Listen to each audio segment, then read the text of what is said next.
Well, I first became interested in ADHD when I worked in primary care. What I realized doing that is that I had numerous patients who met the criteria for ADHD, but they weren't diagnosed yet. What made me decide to specialize in ADHD is when I started treating those patients and I realized how much of a positive impact it made in their lives. That's when I decided to dedicate my entire practice to the specialty of ADHD.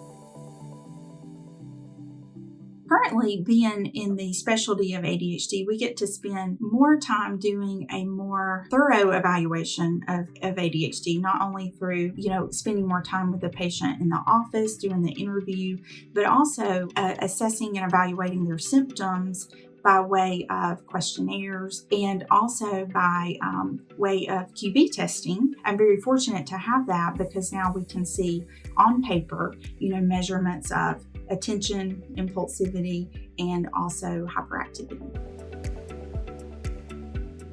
When a person is able to see their performance by way of QbCheck or QbTest, that is what I notice almost every time is that, their eyes light up. You can see that they say, okay, I didn't make this up.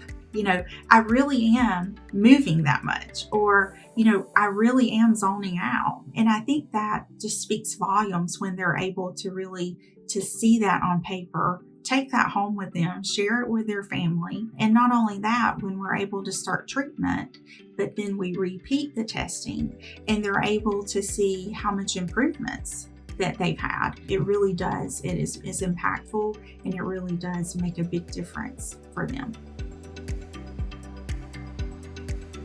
I think that being able to test and be evaluated and assessed from home actually adds a level of comfort to a person who is maybe talking about things that they haven't talked about before, or just mental health in general. I have several patients who have specifically said to me, if I wasn't able to do this from home, I wouldn't have been evaluated. And so that's really powerful. And I think that's when I first realized that maybe we're onto something.